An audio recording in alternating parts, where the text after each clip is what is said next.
David, this aspect of trust, I mean, you're the trust guy.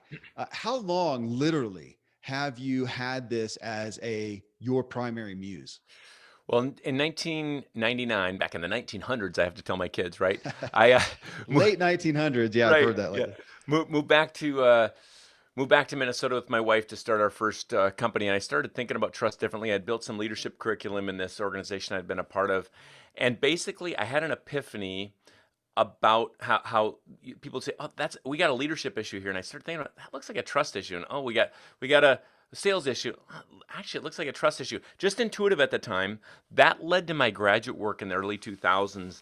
That back then almost nobody was researching the effect of trust and leadership on the bottom line. Like there was some psychology stuff, but there wasn't all. Now Forbes made trust the business word of the year, best place to work, throughout engagement, put trust as the number one metric. A lot has happened, but back then very little written on as far as trust in business. So that started 2000s, the research. Then we started applying it in companies that actually worked, and then the books and all this, and then it really it changed me along the way, which is why I'm so passionate about it. But that was the start was a couple decades ago, basically, as far as shift of thinking, and it really gained ground with the research. We also put out an annual study, I think one of the biggest or most significant studies out of North America on trust and leadership. So we're looking at this all the time, and we believe it's the heartbeat of leaders and organizations. Well, and we're going to talk about business, but we're also going to bring the topic into just our individual lives here. But you state, I think right at the beginning of the book, mistrust doubles the cost of doing business. So we're talking to an audience, and I always refer to them as an aspiring audience. This is not an entertainment show necessarily.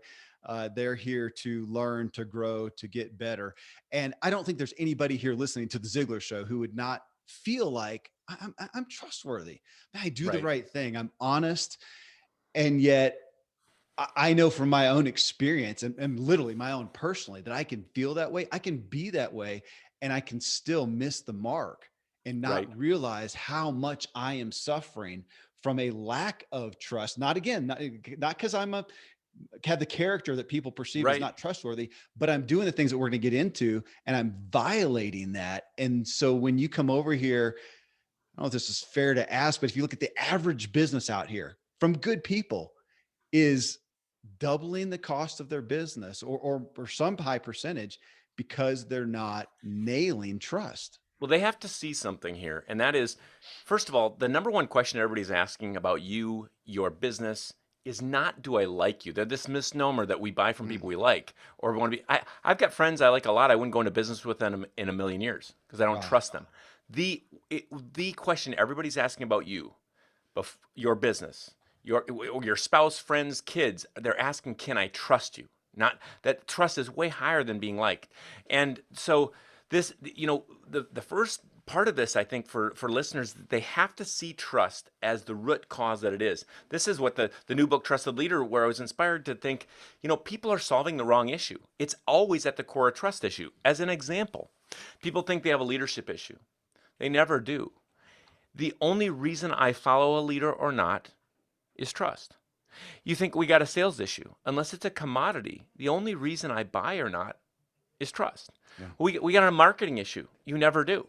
The only way to amplify a marketing message is increase trust in the message. So we have to think about it differently. Even these days, the magnificent diversity challenges we've had, diversity, the biggest Harvard study shows diversity on its own pits people against each other Mm. unless you increase trust. That's the only way to get the great benefits of diversity, which are many and research based, is to increase trust with it. And then you get the benefits. The only way to increase learning, you and I are into developing people. The only way to increase learning in a classroom is increase trust either in the professor, the content, or the psychological safety of the room, the classroom. So you have to deal with the trust issue, and we have to think bigger. Trust is more complex than you think.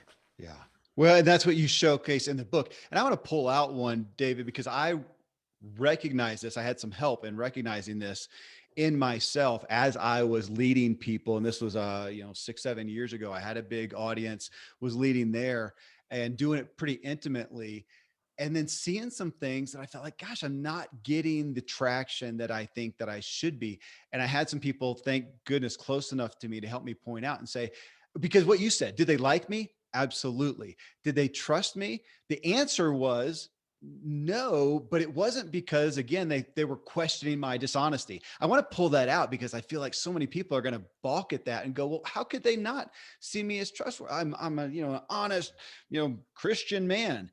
And what I was doing, though, what they cited, they said, yeah, man, you knock it out of the park here, and we like you and we're following you, but we sometimes struggle with trust because you confuse us, Well, because there you're you not. go. There you go. Thank And you. you had Don on last week, but look at this. So here's the deal: the first half of the research that was monumental at the time, and now everybody, it seems like everybody gets it. But at the time, I had to prove how lack of trust is the biggest cost, Mm-hmm. how trust is the root cause, how really trust is the leading indicator. Everything else lags. Okay, we get that now more than ever, but it's still, you have to see that. But the second half of the research then was, well, how do you build trust? I mean, what are the components of high trust? If trust is so important, then how do you actually build it?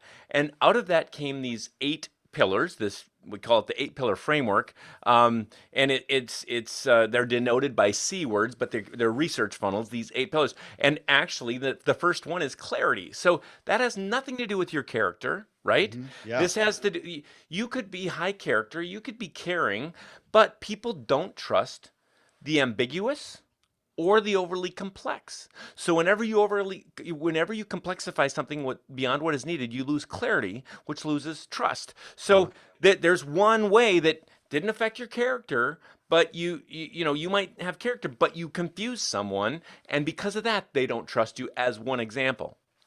That's the one that has been, that's the most difficult one for me, David. I mean, bottom line, I enjoy and I live a life and a lifestyle where I can be spontaneous, where I can go missing in action, and it serves me. But in business, it does not. And so I'll never forget, I had a personal assistant. She says, Kevin, I know you don't like rules. I know you don't like structure. You don't like boundaries, whatever, but do you have some routines? I said, oh, I guess. She said, do you ever forget to brush your teeth? I said, no. Do you ever not have your coffee in the morning, Kevin? No. Do you ever not exercise your day? Hardly ever. So you got some routines. Yeah. Can I get you on a routine of publishing a podcast on the same day every week? Because people want consistency. I mean, we're on a Yep. podcast. People want the same format. They want to understand that. They want it on the same day. And I'm thinking, really? If I have something good to say, why does it matter? Can I just post it whenever? Statistically, they say no. And here you So are backing it up. consistency is another one of the pillars. And think about this. So people, why do we trust McDonald's? We might not like them, but I've had the same burger on 6 continents. Pickle soft centered everywhere I go, right? So you got same. You are trusted. As an example, here's another that. Let's go to that pillar. It's the 8th pillar. But whatever you do consistently, I will trust you for good or bad. So Yeah. if you are late all the time, I will in fact trust you to be late, and I should. If the only way to build a reputation as an individual or a brand as an organization is on consistency. So just another example, but that's one pillar. You might have good character, like you said, which is a pillar, but you might be inconsistent in certain ways, and that would be a reason people might not trust, especially in how someone shows up or in business. I jokingly say sometimes, this is why we don't like moody people. What are you going to be like today? Happy, sad, mad, crabby? I would rather have an angry curmudgeon on my team every single day because I can manage his or her Yeah. consistency than someone all over the place that I'm scared I don't even know what they're going to be like. I can't. It'd be like, it reminds me of the drunk or something like that. And Yeah, the person, man, they're generally okay, but when they drink, we don't know what's going to happen. And exactly. that's the big rub. I mean, you talk about consistency. I mentioned coffee, love home roasted coffee. I would love to go to I used to have this. If I'm going to go to a city, I'm not going to go to some big chain thing. I'm only going to go to a place that roasts their own coffee. And yet what happens? It's like a 50-50 toss up if it's the type of coffee I like. So what do I end up doing? Going to Starbucks, Yeah, because it's the same every it's the time. same every Yeah. time. And David, this is the thing when we're talking about commerce and talking about, and I'm owning all these references because I'm in this and I am putting my money where I trust it. And it's so interesting to me being aware of this, of how often when I'm making a decision on a purchase, product, service, whatever, how often just out of impatience and I just want to make a decision, get it over with, I'll just go with whoever I trust, knowing that I'm probably missing out on a better deal, better quality that somebody has. And they're screaming at me that they do. Ours is Right. better. And I just can't get over that hurdle of understanding enough. And I'm just going to go over here to Starbucks where at least I can Yep. know. And that I can seems trust it. terrible. Yeah, Yeah. exactly. Because I probably am doing it and I'm missing out on something better. And so we have so many people in the audience right now. They're going, oh my gosh, I have something better. And Right. you're saying, yeah, but if you don't do the work, yeah. Yeah. Yeah, and you got to, you can frame it against all eight. We call this 8-pillar framework, I believe, without ego. I hope, but a whole lot of research, and like I said, it was just revalidated again Sure. last year by one of the biggest, by a outside university as the way trust is built globally, that you can solve every organizational and leadership issue against these 8. And when you do, you solve the real problem. Because some people aren't. They're saying, "Oh, we got an engagement problem." They never do. We got a communication problem. You actually never have a communication problem. You have it's a function of one of these 8 is what you actually mean. And when you know these, you can actually solve against them. So. Well, and I obviously keep wanting to key in on these, just the behavioral perspectives that we have on trust, because again, I tend to think I'm honest. Doesn't that make me? Let me go through the 8 because I'm going to show you something else. Okay, Okay. I'm going to go through them really quick so Well, people get and, context, then let's come back and go deeper on on any one you want to. okay. And I want people to hear this. I just recently we had Stephen Kotler on here, and he just wrote the book, The Art of the Impossible. And he talked about a formula for peak performance. And at first I kind of balked at that. Come on, a formula. Yeah. But he's saying, look, we study it and here are the ingredients. Bottom line. That's what I want people to hear. That's what you're bringing to us with trust, because unlike, go back to Zig, and he so often would come back to, people think a salesperson is born or not. They're naturally that. And he says, no, they're not. Nobody is a great salesman coming out of the gate. It's something you learn. So I want to preface that as you jump into these 8 of saying, folks, if we want to, regardless of what we think of ourselves, if we want to come off as trustworthy, here David has the ingredients that have been, I'm going to say, proven. So go. Well, and this is part of the inspiration of Trusted Leader, that the book too, is that people so often said, isn't trust something I either have or I don't? Yeah. And it's not that way. Now, at the character pillar, that's a great thing to have, because if you don't have that, you have a whole lot of other problems. But but many of these, you can actively build it. So I'll whip through them, and then we'll do for context, because I think this will help. Okay. Number 1 is clarity. People trust the clear. They mistrust or distrust the ambiguous. Number 2 is compassion. We trust those that care beyond ourselves, right? We have a hard time being accountable to someone or following someone that we don't feel like cares about us at all. Yeah. No, Zig's quote, or nobody cares how much you know, or he probably, many people have been quoted with saying this, but till they know how much you care. Number 3 is character. We trust those that do what's right over what's easy. There's a component of character. But what you were saying gets to number 4, which is, I might trust your character, but not trust you to give me a root canal. Because number 4 is competency. You've got to stay fresh and relevant and capable. If you're out there and you're selling the same way you were 20 years ago, I probably don't trust you. Yeah. If you're leading the way you were 10 years ago, I probably don't trust you. So the next pillar is commitment. We trust those that stay committed, even in the face of adversity. We found that whether in history or life, people that have left a legacy, Mandela, Martin Luther King, Gandhi, Jesus, or Joan of Arc, they were trusted often for their commitment to something beyond themselves. The next pillar is connection, the ability to connect and collaborate with others. And we tend to, by the way, when we go into big companies with these, there are counterforces we look for, like siloing. We know we have a counterforce of connection and collaboration if we see siloing. Next pillar is contribution. And the number 1 word that came out of this funnel was results. We trust those that contribute results. So you can't just you have compassion and character, like you said, and not get results. If I go into amputation with that surgeon, they might be the most compassionate, high character, but cut off the wrong leg, we got a problem, right? You got to contribute results. Next one is consistency, and I said that before. Whatever you do consistently, you're trusted for. I think I hit all 8 there, but anyway. Yeah. That's the 8. That's the 8 pillars. And as I've got those here, I think, oh my gosh, I need an audit. Yeah. So what you can do, and we're giving it to your team. I think you put it in the show notes, but at trustedleaderbook.com, we gave a survey. You can audit against these 8, and we have 8 different ways that we index an organization. We have everything from a big enterprise trust index built on 30 years of Accenture data and my grad work down to a simple self-assessment. But you can audit these. You can look at, how am I doing with this? Maybe I'm off here. Maybe everybody trusts me for this, but not this. So you can align them. Now, let me say one other thing here, because remember, I said trust is always the root issue. And I know, like you, I'm like, I hate it when consultants come in and say, oh, it's Their always thing this is way, their right? everything. Yeah, I right. hate it's, yeah, everybody thinks that. But this research-based approach, it always, the core issue is what we've seen globally, and we have, coaches on 6 continents. I've been on 6 continents with this work. We've dealt with corruption issues in East Africa to, pro sports teams to companies. So think about this. People think they have an engagement issue. They don't. The research shows the only way to increase engagement is increase trust. People think, oh, we want more referrals. Research shows the only way to get more referrals or a higher NPS score is increased trust. Communication, I said it before. Communication is our issue. It never is. It's the type. Clear, number 1 pillar, clear communication is trusted, unclear isn't. Compassionate communication is trusted, hateful communication isn't. That second pillar. You go through the pillars. So then all of a sudden you can decide, okay, with this marketing piece, with this communication, with our brand, with our customer service program, are we clear? Are we showing compassion? Are we building connection? Are we, and this is what you're trusted for. And when trust goes up, the bottom line changes, attrition changes. We use this to solve retention, attrition, sales issues, and as you and I care about, we've also seen it change people personally. I had a sales guy say it helped them triple their sales, and the next year he said, and it saved my marriage. I love that. That is so interesting. So first off, we're here on a podcast.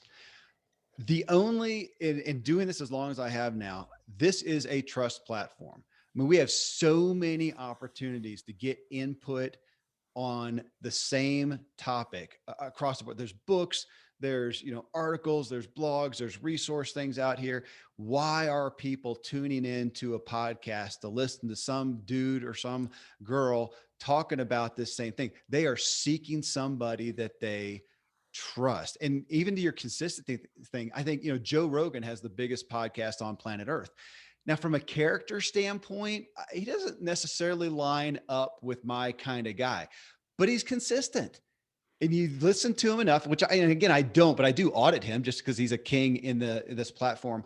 He's consistent enough that to what he would espouse, like if he's going to advertise something, just like Tim Ferriss is another one who, from a character standpoint, don't know that I line up with him, but man, he's consistent. You hear him enough and you get to say, I trust him. I trust it when he promotes X, Y, Z, that he literally believes it. This is, Dave Ramsey has done really well with that. And it goes back to Paul Harvey, and Paul Harvey talks about go to the True Value hardware store. He's making millions, but you believe he wouldn't do it if he didn't really believe. So this is a trust platform. And I find us, when we look at the marketplace, I assume that you're going to agree that it's safe to say, have we ever been in a time, because we're more inundated than ever, where trust is the absolute number 1 golden commodity?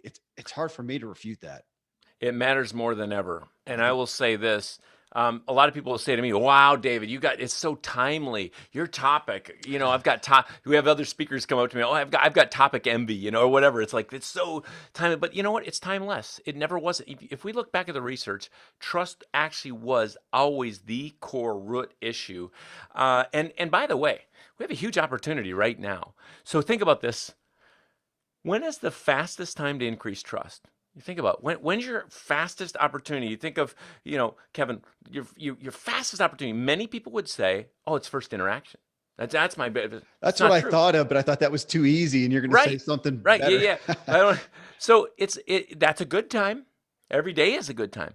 Your fastest opportunity is in crisis. So when people are throwing chairs in the boardroom, people are mad at you. Some customers ticked off about something, someone's upset, you have an immense opportunity right then, because if you can be consistent then, you can build trust faster than any other time than in crisis. You look back at the pandemic, enormous opportunity for many. Those that used it to build trust by empathizing, whatever, going through, empathy comes under the compassion pillar, but by doing certain things, their trust grew immensely. There's others also in crisis, you can lose a lot of trust by how you respond, right? So, we have change is going to keep happening. The pandemic didn't stop. Oh, we're coming out of the pandemic. Hey, we're still going to have. There's massive change always, and in change and in crisis, we have a huge opportunity to build trust faster than ever before by how we Well, respond. and thinking about the culture, and as we right now record, we're well into 2021, and I would assume that coming through this pandemic and the political issues, the racial issues, that we had this poisoning of trust overall. And I feel like we saw fear rise and anxiety rise because of this erosion of trust. And it is what it is. We can't, affect that as a whole. But now coming out of it, yeah, it seems like, man, the opportunity is even greater to be someone of trust that people can, it's like a beacon of light. But again, now we're back to the reason why you're on the show, though, is how do we do that? And we all want to just say, I've got good character, I'm trustworthy. What's the deal? And you're saying, regardless, you're going to make it or break it and go through these 8. And if I do, David, if I look at these, do an audit, and I was actually thinking if I had my family do Yeah. the audit on me, or if I made a list of everybody that I work with, the true light would come out. But hopefully we're self-aware enough. I can look at there and go, oh man, I know where I tend to struggle. And then it's just pick one and say Yeah. how can I use that? And then in those books, there's tips and takeaways you can use tomorrow morning to increase or strengthen that pillar. So you take a pillar and say which one. And you and I even said for clarity. People trust your character, but maybe you have for me, I tell my team, I preach this stuff and I'm unclear. I'm helping them coach me up. Like, David, I need more clarity on that. Oh, Yeah. yep, I got it. So there's different methods and techniques you can use to increase it quickly. Now, just to be fair, there's different needs to be trusted in different ways. So, and people are trusted more or less for certain things. So you might trust, you know, I might trust Tiger Woods to golf. That competency high there might not want him alone with my wife or something. So the character set, there's Right. different ways of trusting. Now, to gain the trust edge that we talk about and really be a trusted leader, we want to have all 8. And when we have all 8, we get this incredible advantage. And that's that's the whole second half of the book shows what you can do to take away and Yeah. and be a more trusted leader tomorrow morning. Well, a couple questions on that, on Yeah. what you said, because even as you mentioned, Tiger Woods, which I don't know personally, but from what we see out there, I would think Mhm. I might trust my company's sponsorship dollars with him to go out there and do a good job. But yeah, maybe not on Who a knows? I mean, personal. that could be unfair. I know, Yeah. but looking at ourselves again, to think, where am I trustworthy? And I've proven that, and I see the results from it. Where am I losing that, and where can I shore that up?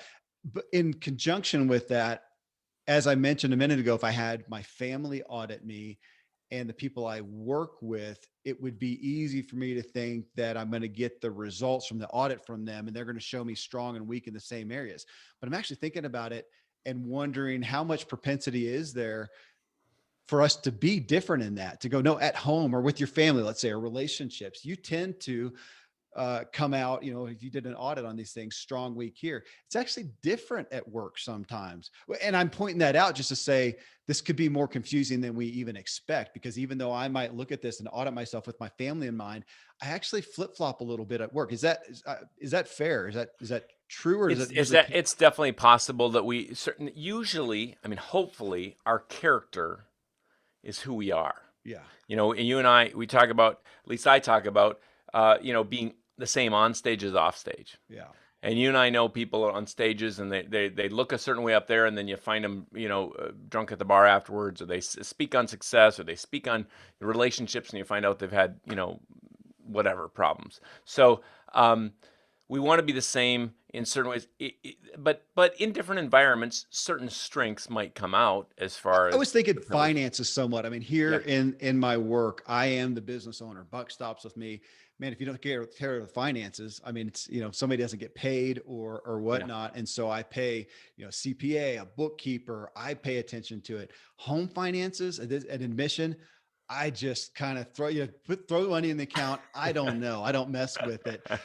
And I'm judging obviously the value or the consequence in my own life there and just wondering where I differ or if I'm true. But, to Well, look at, do an assessment, check it out, well, see where you're at. Hey, how are you doing against these 8, and where do you find a gap and fill it? We all have gaps. I talk about it with my team all the time.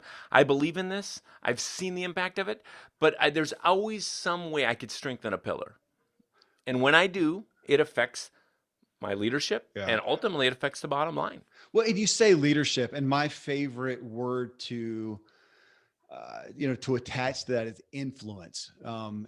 Everybody, everybody listening to this show wants to have positive influence on people around them. And here you are, without trust, it's not going to happen. Where are the primary areas that you look? I know you as a professional, you work in the business realm and you're speaking for huge corporations and for countries and all this on trust, but you've already talked about the personal side of it. Because when I thought about this leading up to us talking, David, I thought, man, where do I feel it acutely, or do I desire to have the most, trust and the benefits as a result? And I thought, my marriage, Yeah, my parenting, my work, but I'm going to put that into my work. For me, I put that into my businesses and all the people that I deal with there. And then the next one for me, though, is my audience. And not everybody with a business necessarily, they have people they influence, but they may not have an audience. I'm here. I mean, this is a source of income, is the people who listen to the show, trust me, and download it. And that's, I make revenue from that. That's what helped me get a book deal that I just right. signed and will help, sell books. So I look at these areas, man, there's 4 different areas, and I'm going to go through all 8 of these, but they're going to relate in different ways to each place. Because I assume you see somebody who, even if they try to have their character be the same, they're doing different things, and they may have people at work that trust them, but their spouse doesn't, Right. or their Well, kids I don't. was talking to Mark Batterson this week, Yeah. 20-time New York Times bestselling author, good friend, We and had him on last year again. sure, he's he's like, I want to be the hero at home. Yeah. He's like, I get asked to speak all these places, I get asked to do all this stuff. Like, I want to be the hero at home, and that's really a judge of your character. I mean, a couple questions would be, would you follow you? Yeah. And a second question would be, what do those closest to you say about you? Mm. On the character front. But you can take any of these and you can do an exercise with them. So we call it the how process. But you figure out the pillar and you say, um, okay, let's take that pillar and obviously it's great if you go deeper in the book or something and see some of the models, the SPA method under compassion, or the some of these takeaways where you can the 7-step process to getting a company of high character, or the process to having decision making values under character for individual leaders. So we can talk about any of those if you want, but basically here's a simple process. We call it the how method. And so this is one way to actually get clear.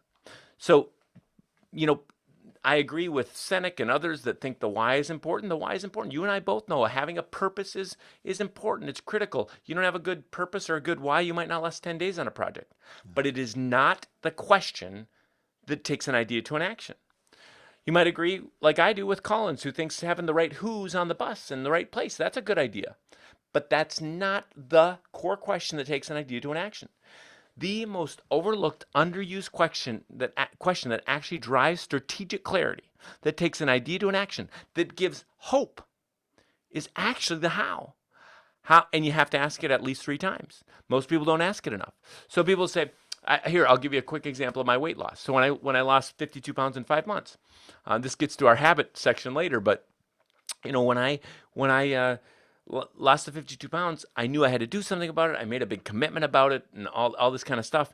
But I like ask people that fly, 100, 200 flights a year. Like I would see anybody fit that kind of has my lifestyle, that's eating at banquets and, flying and all this. Like, how do you stay fit on the road?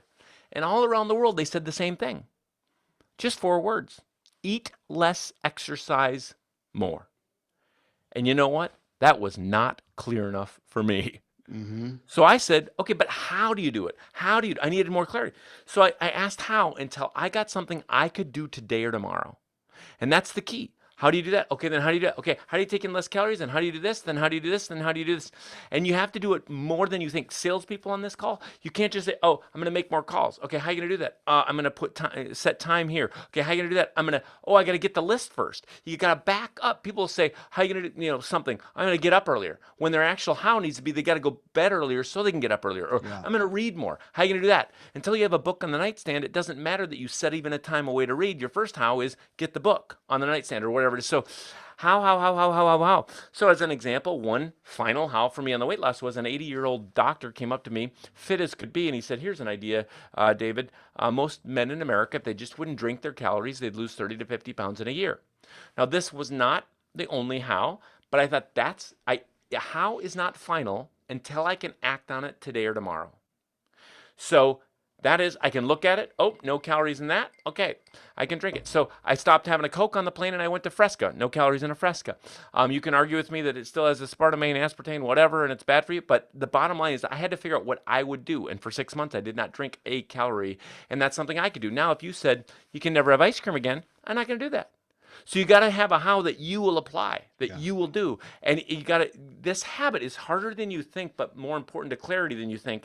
How are you going to do that? Then how are you going to do that? Then how are you going to do that? So a company CEO, we got to have a better culture. Okay, great. How are you going to do that? Oh, we're going to be more clear. They're not going to do anything yet. How are you going to do that? We're going to communicate more. How are you going to do that? We're going to be accountable. How are you going to do that? We're going to appreciate people more. How are you going to do that? Until they tell me they're going to write an appreciation note every day for the next 90 days. I don't trust them, right? So that how driving down is a process for clarity, and you could do that for any of these. Okay, compassion. Ooh, I want to show my wife more compassion. How am I going to do that? Okay, until you get to something you're going to do today or tomorrow. One idea. So here, they're a massive audit right there. Right.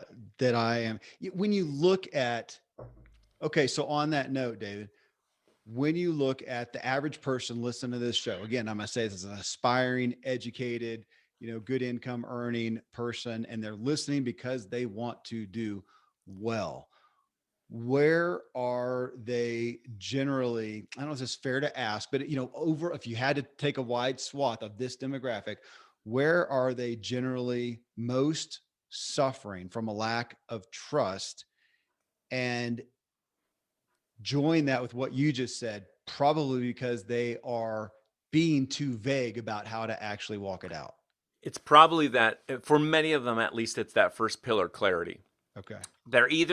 They're not clear about where they're headed. They're not clear with their family. They don't have a unifying mission for their family. So their family's all over the place, doesn't feel connected. They might not have a unified a set of values for the way they do things. They might not have, there's some clarity issue there. And clarity can hit expectation. Listen, for different people, so to contextualize this, for a leader, maybe one important part of clarity might be vision, let's say, right? For the salesperson, I might find a salesperson that's really clear about how cool they think they are, how long they've been in business, but they're not clear about the benefits of the product to me. So because they're not clear about that important detail, nobody buys. The teacher, that might be a high character teacher, but the kids all hate the teacher. Why do they hate that teacher? Turns out that teacher is so vague about assignments, everybody goes home frustrated because he or she is not clear about the assignment, so they don't like the teacher. So in each of those cases, it was a clarity issue that led to ambiguity that killed trust, right? So, but if you don't know where to start with clarity. But otherwise, I would pause and take an audit and think about which one of these am I feeling like, just give yourself a 1 out of 10 even. You can do my assessments that are more validated, and all that kind of stuff. But you could just look at these and think, am I getting the results I want? Under contribution, am I getting contributing results? Do people feel like I'm contributing results? Do people here feel connected? And this can be your family, your teenagers, or it can be your team. Okay, we need to increase connection. How can we do that? Well, we've got an incredible exercise called the Trust Shield that can work with families or with teams, but you could, there's other things, being more transparent, here's a little side note. When I saw the data, 92% of leaders would be more trusted if they were more transparent about their mistakes. This came out of our data. Okay, remember, that's not transparent about their mistakes. So some people say to me, they think trust is just all transparency. It's not. Some of your kids are so Mm. transparent on Facebook, I don't trust them for a second. Confidentiality is also trusted. So we have to think bigger about what trust is. But under this piece of research, more transparent about your mistakes. I have gotten to sit next to presidents of countries and presidents of companies, and what I see a lot of is imposter syndrome, and they're scared to death they're going to be found out. Yeah. So they are so unwilling, and those that are willing to be a little bit vulnerable about their mistakes, it turns out we don't connect on how great we are. I'm homecoming king. I won all state football. Nobody cares. Oh, this happened. Now this became real to me, and I'll get vulnerable for a second here. I my daughter, who's now in college, she was maybe 13 years old. Remember, a couple different times in my life, I lost everything on businesses that before she was born, and I started my first business in a black mold basement with no bathroom, kitchen, or or windows, and 86-year-old Bill Clara Miller's basement, and that's where I started for 2 years with my wife and I. So she didn't see some of those things. So we're on a little walk. She's 13 years old, I think, or so, and she looked up at me and she said, "Dad, you wouldn't understand." I don't know if it was about boys or academics, but she said, "You wouldn't understand. Because you're perfect." Uh, Now that sounds great, but you and I both know that's a huge problem. yeah. At 3 years old, it's great to be their hero. At 13, that's a huge problem. My heart sank. And I said, I knew that she had seen in those years, oh, the book, first book became a Wall Street Journal bestseller. And then she'd see me picked up on planes and, sedans and whatever. And she saw this part in that time frame, right? And for some reason, I hadn't, whether I wasn't home enough to share it. I mean, everybody else knew all my problems. My wife certainly did saw plenty of Yeah. things, and Yeah. other people. And I have a great accountability group to keep me grounded and stuff. But I did something. I started on my weekly walks with her. I just started sharing places I blew it. Honey, you didn't know this, but man, I blew it here.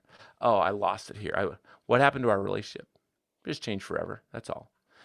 Because I just that turn toward being vulnerable about your mistakes, and that would change. It's just one idea, right? And that's under the connection pillar.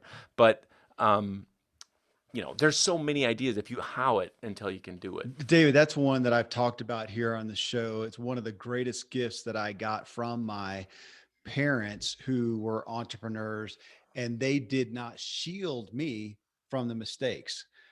They let me see it. We talked about it over the dinner table, and I knew that that year we'd be driving a Cadillac Eldorado or some embarrassing jalopy, based on what happened with Dad's latest business venture. And the fact that they didn't shield that from me, one, and two, that no matter what happened, we still ate dinner and life was okay. And we weren't going to Yep. die. And that was the greatest thing to my faith Yeah. across the board than anything, and my ability to go forward and try things and not be bothered if it didn't work out and be a business Yep. person. But it was that it would been so I would not be the person remotely that I am now if I had had the mistakes shielded from me, or a parent with a perfect life. So that one, and I've taken that with my kids. Sometimes I feel like it's Yep. a saving grace that Yep. I can have with my kids, is to be real and transparent and honest with them. When you look at these aspects, these pillars of trust, the 8 there, I'm going to assume that you see people having propensities to be strong and weak in those according to personality style. Is that relevant to bring out? Meaning, clarity, that number one, I I don't like to be clear. I don't want to take the time. I mean, I just want to. I run a running gun. Yeah. Aim and fire. I don't really care about getting ready. It's kind of how I enjoy doing things. I like being. I mentioned before. I like being spontaneous. I don't want to take the time to be clear. I have some kids because I have kids that work with me now in the business, and I have some that are great with that. I just say, look, Hmm. I don't know. Here's what I want. This is the result. Go do it. I have some other kids who are totally lambast. They can't handle that. They have got to know. Yeah, but Dad, but how? I Yeah. don't know how, and I Yeah. don't care to figure it out how. Yeah. Well, that doesn't work with that. So as a No. parent, I have to look at those. So you got to have, so we call it a figure, we hire, one of our key traits for hiring is a figure it out mentality. So, but let me just say a couple things here, because basically, number one, people may or may not have propensities toward any number of them. but they're true. It's still true. So what I try to push people toward is in the way they can do what you can do, because you will be more trusted, even if you don't feel like it, being more clear. Yeah. You will be more trusted, increasing your compassion. You will. I'm probably a run and gun that has to pause to show compassion. I care about them. Come on, you know that, right? But they don't, unless you keep telling them, right? So it's like you can lose clarity or compassion because of consistency. They all flow together. So like you might, oh, I shared the vision. I'm really clear. I shared at the annual meeting. You don't share it every 21 days consistently. You lost clarity because you didn't use the consistency pillar. Or you said I love you on the wedding day, but you lost the compassion pillar because you only said it on the wedding day, right? Yeah. But the other thing there is, let's blend this in reality. Entrepreneurism, we have to be able to manage ambiguity. We Yeah. have to be able to deal in ambiguity. So I'm not saying be perfect, and I'm not saying we have a perfectly clear world. I'm saying be clear as we can. So we want to give clarity where we can, but we actually have to. I talk to my team. There are things we aren't clear about, and I cannot be clear about. So we try to be clear with what we can be clear about, and that's when we do that, we increase trust. Right? I mean, when we had the pandemic, and thankfully we didn't have to let anybody go, and I got the whole team together, and but I didn't know. I did not know in July what was going to happen, where we were at. And I was just open over and over and over. We had meetings of, hey, here's where we are right now. If this doesn't happen, I don't know what will happen. If this happens, if that happens, then we had, ended up growing, and now we have even a bigger team than a year ago. But there were some things that we did not know what would happen in a whole lot of ways, and I was overly clear about that. But that didn't mean I was clear about what was going to happen in the pandemic. Yeah. I was Let just me clear about ask the steps I was taking. Let me ask again about the personality styles, propensities. And I grew up with, all the personality styles, big part of Yeah. business, and I appreciate those. I also appreciate, I recently had on Dr. Benjamin Hardy talking about personality isn't permanent.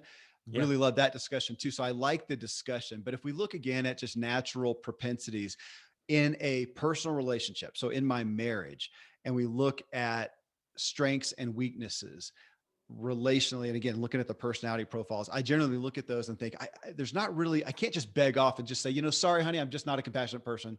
Right. I really Exactly. need to try to shore up a good balance. Now in Amen. business, however, of course, we often say, and I believe that I need to spend time in my strengths. I don't Yeah. care to become strong in accounting. I'm not going to, I don't want to. I can pay somebody to do that. Well, I can't pay somebody to be compassionate in my marriage. So we have relationships where I look at, we need to spend more effort shoring up those weaknesses. In business, we want to maximize strengths. So I'm going to take that here. We got 8 pillars of trust, because I would tend to want to think, okay, yeah, the whole clarity thing's not my gig. Can I just overcompensate over here and have great character? And maybe I have awesome commitment. So I'm a 10 here, 7 here.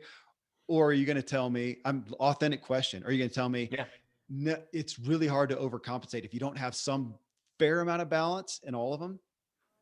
Well, here's what I'm going to say. In a company, you have the responsibility and the ability to gain the trust edge, we would call it, by having all 8. That Okay. doesn't have to be all you.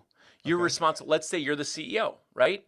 You can set a framework for clarity or consistency happening that others take out. You can have a framework for how we show compassion. It's the same way I was talking to Horst Schulze the other day, who brought really to Chick-fil-A and Dan Cathy the idea of my pleasure, because he used it at Ritz-Carlton when he founded Ritz-Carlton. Yeah. And it's like, it doesn't matter, as an example, that's a system, right? So it doesn't matter. Everybody at all of the Chick-fil-A's, they say my pleasure everywhere. Everybody at all the Ritz-Carlton says my pleasure. It's not a personality thing. It's a systemized way of Yeah. showing compassion, right? So you can systemize these pillars by several different things in an organization. And as a leader, you're responsible to make sure we have the trust edge. We have this 8 pillars of trust, because that affects our bottom line. It affects our impact. It affects everything we do. So yes, on the individual side with your wife, Yeah. there's a lot of good, obviously, and I believe this too. I can tell you what I am: Myers-Briggs and DISC and Enneagram and Kobe, and you and I have been assessed to death. But So we want to understand those strengths and who we are, and there's value to that. But that, I will say, doesn't kind of take care of the research that to be trusted, you got to have all eight. So as a spouse, I do want to make sure I'm showing compassion. I can't just say, "Well, I'm weak on compassion. I'm not going to show it." Yeah. I can't just say, "I want to be trusted, but I don't really feel like having character right now. Nobody's looking." I mean, I can't say that. So as a leader in the home, as a father, I have to give vision to my family if I want to be trusted. I have to be clear. I have to be consistent. They need to know in a way that doesn't, by the way, consistency in a way. So it doesn't mean for me, I'm only flying out on Mondays. I'm flying out all different, there's ways that life is in business, but I'm consistent in character. I'm consistent in certain things that I do. So when you increase each of those, you will have more trust at home with your spouse or your teenager. So that's the problem. You can't just say, kind of play the personality card and say I'm not good at that. Yeah.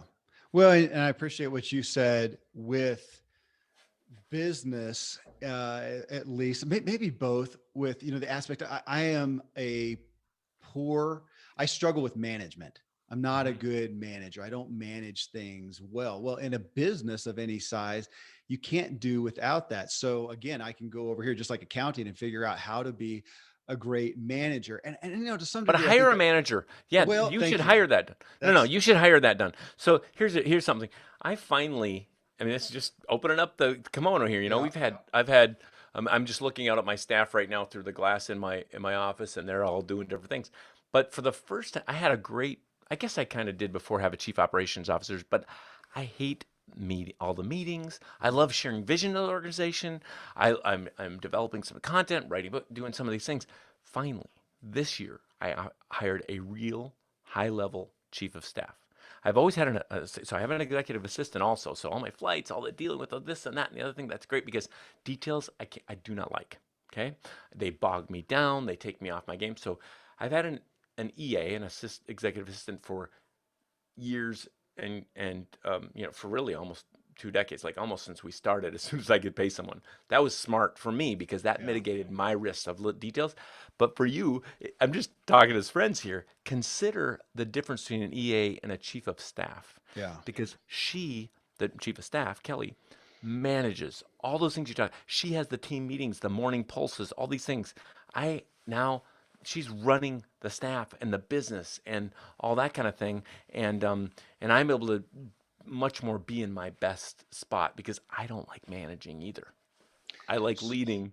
I agree. Agreed. Same here. I'd rather visioneer all day long Yeah. and create stuff. I'm going to take us back, and maybe this is a good place for us to anchor in on. Even on the personal side, and this is personal. This is a personal perspective, but looking at that and going, can I be a rock star in each area of trust with my kids or with my family? And of course, I want to do that as well as I can. But just like you talked about in a business, man, there are some areas that are a struggle for me. Thus, I would say is God's design of parents. And there are things that my wife does that I don't do well that I'm so grateful she shores up or she fulfills in there. But even further, David, this is one that's become more acute to me as I've had, more kids and older kids and whatnot, is thinking, are even we as parents supposed to be enough? I am so grateful for other people that are part of our family, whether it's extended family or friends, Right. that fill some of these things that it's monumental to me. Well, I And think it's a whole nother question. So okay. you can still press on these 8 pillars to a point Right. individually, but yes, this whole idea of a village to raise a kid, absolutely. Yes, get them other experiences. Yes, show them how they need to trust God first. Yes, I mean, look, God's been talking about this stuff way before me. Yeah. Trust the Lord with all your heart. Moses doesn't get to go into the promised land because he didn't trust God enough. I mean, goodness, Daniel's pulled out of the lion's den because there was no wound found on him because he trusted God. And but all these pillars, even clothe yourselves with compassion, and Yeah. without vision people perish. The clarity. So there's a call to these, but we can still. I mean, this is one just truth that even for leaders, if you're doing leadership alone, you're doing it wrong. you need other people, right? We need each other. And same with families. And we can't be all things necessarily to every people, but we can be a part of instilling that and bringing that. But I think those experiences, I don't think that necessarily takes away from that you personally, Kevin, should be compassionate toward Yeah. his kids.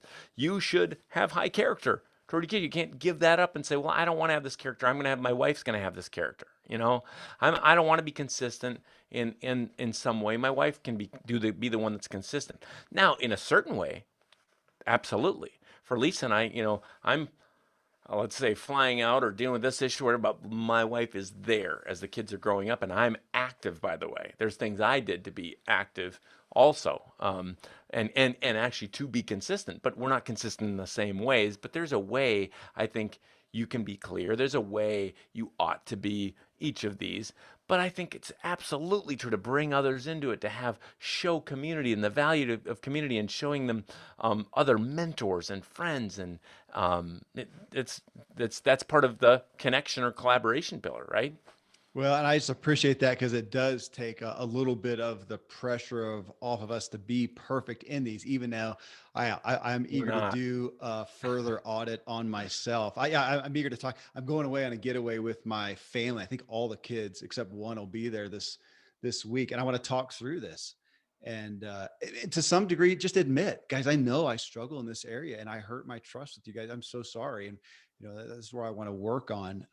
But just to be I've had to open. apologize so many times. Oh That's the yeah. problem. It's just like I'm just like I know I talk about trust, but I don't know if I did that right, and I don't. Especially with that first one coming through teen years, it's like, Oh yeah. man, you learn a lot with that. You're the guinea pig, right?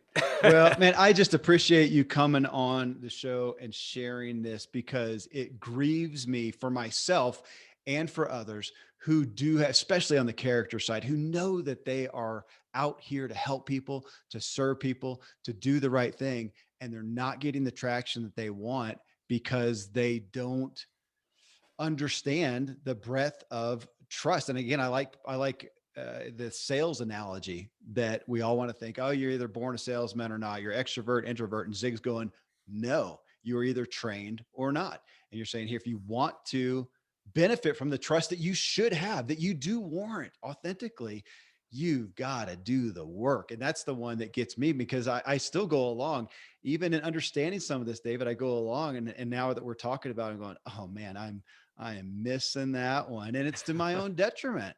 So thank you for doing what you do for this message. I want to keep drawing people to it. I'm going to be citing this continually now since you brought it to light again. Thanks so much for what you do, David. Thank you, Kevin. A treat to be with you.